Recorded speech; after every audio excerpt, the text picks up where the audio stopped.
Você comentou dessa criança interior, eu achei uma coisa bonita, ainda mais conhecendo hoje você sendo mãe, né? Para mim é muito significativo você usar essa metáfora de criança interior, tendo uma criança sendo essa excelente mãe que você é. Então, estendendo aquela pergunta que eu fiz antes, essa conexão que você fez da primeira vez que você tomou até o Atacama, e da primeira vez que você tomou agora até quando você se percebeu mãe, você ainda conseguiu sentir nessa percepção de ser mãe a influência da primeira vez que você tomou?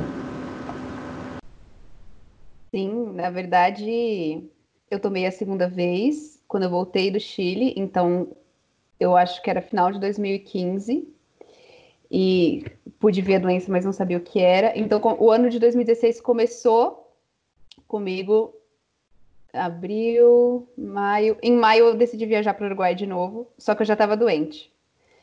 Então, mas eu não sabia ainda também. Então, eu fiquei esses 3 meses da saída de São Paulo, do Uruguai até a voltar, entrando num processo de depressão, ansiedade, raiva e brigas com o meu parceiro cada vez piores, porque fisicamente eu estava pior, mas era uma bola de neve, né? Uma coisa desencadeava a outra e aquilo foi se estendendo até um ponto crítico.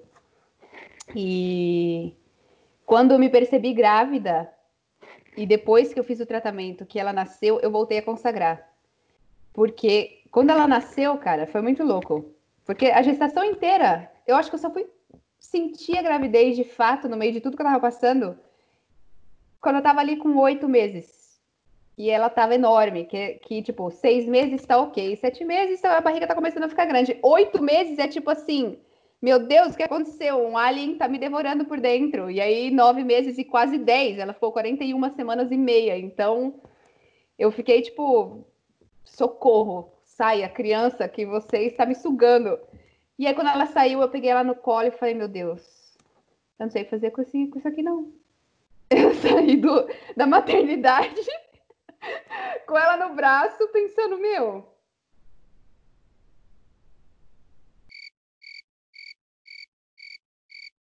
E, tipo assim, as referências da minha família eram péssimas.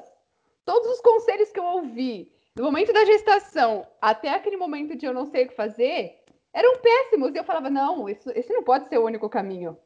Não é possível que esse é o único caminho, eu não quero fazer isso. Mas eu não faço a menor ideia do que é o que eu vou fazer aqui, cara. Não sei. E a ayahuasca entrou de novo como um processo de aprendizado e de cura da minha criança, da minha relação com a minha mãe, para que eu pudesse ser uma mãe diferente. Porque eu não tinha como ser uma mãe diferente se eu não perdoasse a minha mãe e se eu não abraçasse a minha criança. Era impossível. Era impossível. Até os processos de negação. Eu não tive rejeição, assim. Eu sofri um puerpério foda. Se alguém tivesse me dito o que ia ser os 4 primeiros meses da Diana, eu teria feito qualquer coisa. Eu teria pego o Lincoln e me enfiado no meio da favela, de qualquer lugar, e trancado a porta. E falado, Lincoln, foda-se, eu não existo. Só vai entrar gente aqui depois que eu sentir que eu tenho alguma energia vital para um diálogo. Mas isso não aconteceu. Então, o que aconteceu foi pessoas entrando em casa comigo um dia depois do parto, falando que meu leite estava pouco, que eu estava com a pega errada, que minha barriga estava flácida, que bebezinho fazendo barulho e ela chorando e eu chorando. E eu muito triste, porque eu tinha tido cesárea no final de um trabalho de parto foda. Então eu passei por tudo que eu passei para chegar no trabalho de parto, 10 centímetros de dilatação. Cara, a ponto de explodir e ela entrar em sofrimento fetal e eu ter que ir para cesárea. E aquilo para mim foi pior do que todo o processo do câncer, assim, foi uma rasteira que eu não, porque quando eu fiquei doente, depois da segunda quimioterapia eu tinha certeza que ia ficar tudo bem. Não sei, eu tinha certeza. Ia ficar tudo bem, eu sabia. Para mim tava certo já. Tanto que quando chegou na data perto do parto, eu falei pro médico, falei, não quero mais quimioterapia, eu quero amamentar. E eu sei que eu já tô curada, então vamos parar com isso aqui. E a gente parou. E do mesmo jeito que eu decretei que eu tava curada, eu decretei, eu vou ter um parto natural. E eu acreditava que só a presença do Lincoln na hora do parto ia ser forte o suficiente para que dentro do hospital ele me protegesse, porque eu sabia que eu ia estar frágil, mas eu não sabia o que frágil significava. Então, ali naquele momento de fragilidade, os médicos começaram a me oferecer ocitocina para dilatar mais rápido, estourar minha bolsa para ir mais rápido, vários estresse. A enfermeira mandou o Lincoln almoçar comigo com 8 centímetros de dilatação, sem me avisar. Então, eu fiquei sozinha, meia hora com 8 centímetros de dilatação, e ninguém me falou onde ele estava. E eu comecei a entrar numa loucura, e de repente o trabalho de parto foi por água abaixo. Eu entrei em cesárea, tive cesárea, saí do hospital, pessoas falando em cima de mim o dia inteiro durante, sei lá, muito tempo. Fiquei 2 meses assim, no chão, e só pensando, eu não quero fazer igual, eu não vou desistir de amamentar. E meu peito estava rachado, estava sangrando, estava saindo pus, aquela coisa toda, todo mundo em cima para eu dar leite artificial. Só que não era o sentido natural do que eu queria.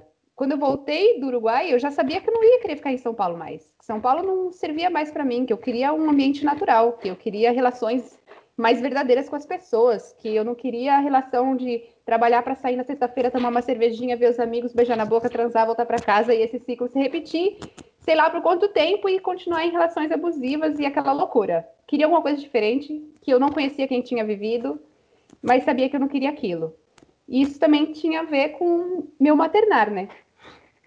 Então, quando eu consegui, assim, pegar firme e falar, não, eu vou seguir a minha intuição. Dane-se o que vocês estão falando. E consegui ter mais força. E eu sinto que essa força foi sozinha, porque eu sinto que na época também o pai da minha filha não teve o que eu precisava que ele tivesse ali. Eu não tive aquele suporte. Então eu tive que tirar isso sozinha também. E tirei isso sozinha de algum lugar. E consegui aí com 3, 4 meses, retomei a amamentação e comecei a estudar educação infantil. Encontrei Montessori, salvou minha vida, assim, na maternidade. Me frustrou depois com outras coisas, mas ali naquele momento foi uma salvação. E consagrei de novo, pela terceira vez. Consagrei de novo com essa mesma amiga, só que agora num outro ambiente, numa favela de Guarulhos, num outro centro de reabilitação, onde tinham muitas pessoas e era um sagrado feminino. Então eram 40 mulheres dentro de um ambiente, consagrando juntas, para fechar essa rede de apoio de mulheres que depois eu vim a descobrir que era tudo que eu precisava, que eram mulheres. Se você olhar para trás e ver como era antigamente, até na época da minha avó, que era na roça, uma mulher paria, as outras iam e levavam comida, ia aí cuidar do ferimento da outra, ia auxiliar. Hoje em dia acabou, as mulheres parem nos seus apartamentos e no máximo uma rede de apoio por WhatsApp e elas ficam sofrendo sozinhas. E ali eu encontrei um suporte emocional e me deparei agora com uma outra coisa, que era a minha relação com a minha mãe, que estava doente há muito tempo, e eu odiava a minha mãe, eu tinha repulsa, eu tinha raiva, eu tinha todos os tipos de sentimentos negativos, que foi já se modificando no trabalho do câncer, porque foi ela quem me amparou, também já ali a gente já começou a se curar, e eu consegui olhar para isso com maior profundidade nessa terceira consagração. Então eu olhei para isso e eu consegui olhar para a figura da minha mãe em todos os seus aspectos e abraçar ela e falar: eu te amo, você não tem culpa de nada. E eu me perdoo. E eu perdoo essa raiva que eu sinto, porque não tem a ver com perdoar ela, né? Tem a ver com me libertar eu da raiva. Não adianta chegar nela e falar: eu te perdoo. E aí os processos de raiva continuam dentro da gente. Então naquele dia isso fluiu e eu consegui voltar para casa e ouvir os palpites da minha mãe de outra forma, assim. E ter diálogos com a minha mãe sobre isso. Falar: olha, mãe, eu entendo seu ponto de vista, mas eu não quero fazer assim, por isso, isso e isso. Ou você já não parou para pensar que talvez você ache que isso seja certo, porque você, quando era criança, lololô, e aí também foi uma ferramenta para o nosso relacionamento.